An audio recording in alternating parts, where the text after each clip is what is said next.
नमस्कार, सुप्रभात। छत्तीसगढ़ में आप सभी का स्वागत है। खबरों के साथ मैं हूं रीनू यादव। जानते हैं खबरें विस्तार से। और छत्तीसगढ़ विधानसभा में बजट सत्र का आज 15वां दिन है और आज बजट सत्र के 15वें दिन मुख्यमंत्री डॉक्टर रमन सिंह छत्तीसगढ़ विनियोग विधेयक 2018 सदन के पटल पर रखेंगे। और साथ ही आज रायपुर जिले में शासकीय जमीन में अवैध कब्जे पर सदन में चर्चा होगी। इसके साथ ही राजनांदगांव जिले में दूषित पानी पीने से हो रही बीमार लोगों पर सदन में चर्चा की जाएगी। और संवाददाता अवधेश मिश्रा रायपुर से लाइव जुड़ रहे हैं। अवधेश, आज 15वां दिन है और आज कई सारे मुद्दे सदन में गूंजने वाले हैं और साथ ही राजनांदगांव का मुद्दा भी प्रमुख है।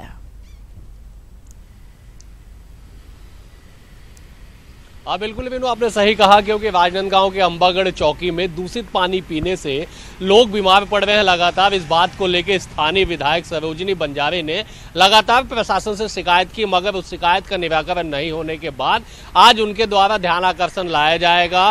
पीएचई मंत्री रामसेवक पैकरा उस पर जवाब भी देंगे। और उससे पहले एक और ध्यान आकर्षण आएगा कि अभनपुर के टेकारी ब्लॉक टेकारी ग्राम में शासकीय जमीन पे निजी व्यक्तियों द्वारा अवैध कब्जा किया गया, जिस बात की भी शिकायत लंबे समय से की जा रही थी, मगर उस उक्त कब्जे को खाली नहीं कराया गया। सबसे पहले वीनू, सदन में प्रश्नकाल होगा। प्रश्नकाल में बृजमोहन अग्रवाल और केदार कश्यप के जुड़े विभागों से सवाल जवाब होंगे और उसके बाद मुख्यमंत्री विनियोग विधेयक पटल पर रखेंगे और अपने विभागों के वार्षिक प्रतिवेदन भी रखेंगे। लेकिन सबसे अहम यह है वीनू कि सत्र का 15वां दिन है, अंतिम चरण में सत्र चल रहा है। संभवतः कल इसका सत्रावसान भी हो जाए, क्योंकि अब ज्यादा विधानसभा में बिजनेस बचा नहीं है, क्योंकि सारे विभागों के अनुदान मांगों पे चर्चा के बाद उसे पारित कर दिया गया। और आज विनियोग विधेयक पटल पे रखने के बाद संभवतः बजट सत्र के लगभग सभी बिजनेस समाप्त हो जाएंगे। लेकिन कल जो सत्र की निर्धारित तिथि है वो 28 तारीख तक है। कल संभावित है कि सत्रावसान होगा। उससे पहले जिस तरह से कांग्रेस लगातार सरकार को घेरने की कोशिश कर रही है वीनू, सरकार से लगातार कई मुद्दों पे सरकार से जवाब चाह रही है, आज भी प्रश्नकाल के दौरान कुछ इसी तरह का नजारा देखने को मिलेगा। क्योंकि कई अहम विभाग है, चाहे शिक्षा की विभाग कर ली जाए, शिक्षा की बात कर ली जाए, कृषि की बात कर ली जाए, जल संसाधन, पशुधन, कई ऐसे विभाग में जिसपे लेके सवाल जवाब सदन में विपक्ष करेगा। क्योंकि पशुधन विभाग की तरफ से पिछले 3 साल में 27 करोड़ रुपए के वैक्सीन खरीदे गए हैं। इन तमाम मुद्दों को लेकर सरकार को आज सदन में विपक्षी विधायक घेरेंगे। इस पर सवाल जवाब भी होगा। सत्र का 15वां दिन आज सवेरे 11 बजे कार्रवाई शुरू होगी। रीनू जी बिल्कुल, यहाँ पर विपक्ष के तो बिल्कुल तीखे तेवर हैं ही, लगातार देखने को मिल रहे हैं। बीच में थोड़ा सा नरम पड़ा था विपक्ष, लेकिन फिर से वैसे ही तेवर देख रहे हैं। यहाँ पर सत्ता पक्ष क्या कुछ तैयारी कर रहा है, यानी कि जो बीजेपी है वो क्या तैयारी करके बैठी है?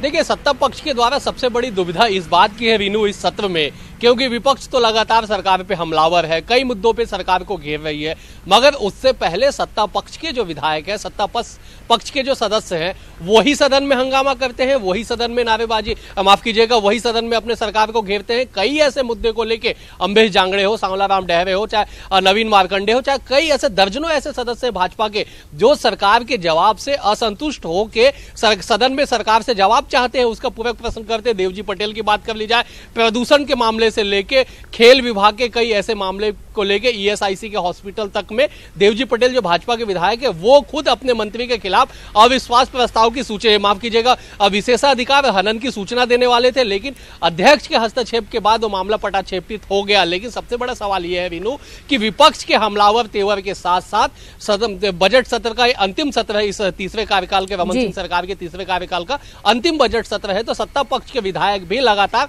सरकार से जवाब चाह रहे हैं। सरकार उन्हें जवाब देने की कोशिश करती है, मगर कई ऐसे मौके सदन में देखने को मिले जब सत्ता पक्ष अपने ही सदस्यों के सवाल पे उलझ गई और जवाब देते उन्हें नहीं बना। अब उस बीच में विपक्ष लगातार हमलावर तेवर अपनाया हुआ है। बहुत अच्छे से सारे मुद्दों को निपटाया जा सकता था, सदन में ही जवाब दिया जा सकता था। लेकिन एक बात ये समझ में नहीं आती है कि जब सरकार के सामने जनता के लिए जो मुद्दे होते हैं वो रखे जाते हैं, उस पर कोई विचार ना करते हुए कि उस पर कोई चर्चा की जाए या उस पर कोई बीच का रास्ता निकाला जाए। ये कहा जाता है कि विपक्ष के पास कोई मुद्दा बचा नहीं है, इसलिए छोटे मोटे मुद्दे उठा के रख रही है। देखिए, प्रमुख रूप से पिछले 15 दिन की कार्रवाई को देखी जाए विनू, तो जल, जंगल, जमीन और किसान, ये 4-5 ऐसे मुद्दे हैं जिसको लेकर सरकार से विपक्ष ने कई जवाब चाहे हैं, कई बार सरकार को घेरा है।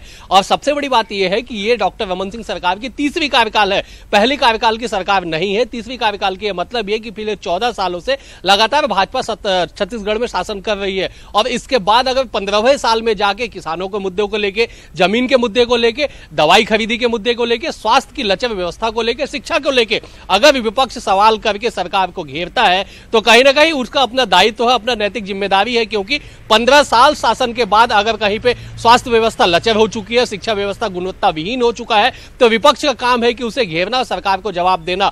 सवाल यह है वीनू कि पिछले 15 सालों में, पिछले 14 साल जो अभी अभी पूरे हुए हैं, उन 14 सालों में गुणवत्ता युक्त शिक्षा छत्तीसगढ़ के बच्चों को मिल नहीं पा रही है। स्वास्थ्य व्यवस्था की ऐसी लचर व्यवस्था है कि हर रोज अंबेडकर अस्पताल में 17 लोगों की मौत होती है, 3 बच्चों की मौत होती है।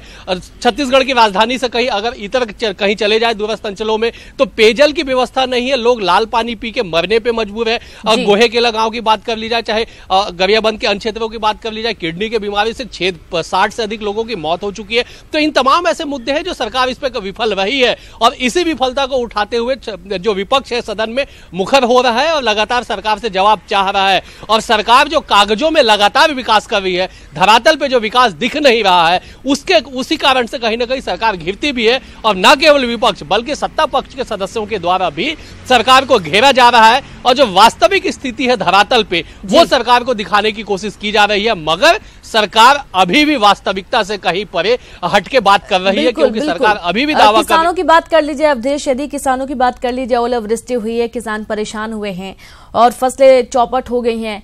कहते हैं कि मुआवजा दिया जाएगा, लेकिन अभी तक कोई वहां पर जांच करने नहीं पहुंचा है कि आखिरकार कितना मुआवजा मिलना चाहिए, कितना नहीं मिलना चाहिए। और जब मुआवजा मिलता भी है तो कुछ रुपयों में मिलता है, जिससे किसान बिल्कुल संतुष्ट नहीं होते हैं।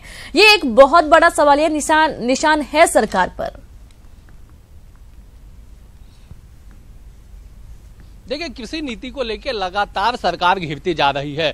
ओलावृष्टि तो अभी की बात है विनू, अभी मुख्यमंत्री ने अपने मुख्य सचिव को निर्देश दिया था कि 7 दिनों के भीतर किसानों के खाते में उनको मुआवजा मिल जाना चाहिए। मगर आज तक सर्वे रिपोर्ट सदन में नहीं आ सका है, सर्वे रिपोर्ट का हवाला सरकार ने अब तक नहीं दिया है। अगर ओलावृष्टि को 1 सेकंड के लिए हटा दिया जाए तो 96 तहसील जो सूखा प्रभावित थे, उन तहसीलों के किसानों को मुआवजा आज दिनांक तक नहीं मिला है, जबकि केंद्र सरकार ने 4,000 करोड़ रुपए की स्वीकृति दे चुकी है उन किसानों को, प्रभावित किसानों को मुआवजा देने के लिए। वो राशि अब तक नहीं मिली है। तो ओलावृष्टि की जो 7 दिनों का समय सीमा तय किया गया था, वो भी समय सीमा लगभग बीतने को है, वो भी उन राशि का भी उनका भी मुआवजा उन्हें नहीं मिल पाया है। तो कुल मिला के ये है वीनू कि अगर कहा जाए स्वास्थ्य, शिक्षा, कृषि, ये 3 ऐसे महत्वपूर्ण विभाग है जो सीधे जनता से जुड़े हैं और इन तीनों विभाग में राज्य सरकार पिछले 14 सालों के कामकाजों के ढकोसले के बाद भी फेल हुई है। किसान आज अपने हक की लड़ाई के लिए, अपने उपज के सही मूल्य के लिए सड़कों पे उतरने के लिए मजबूर है।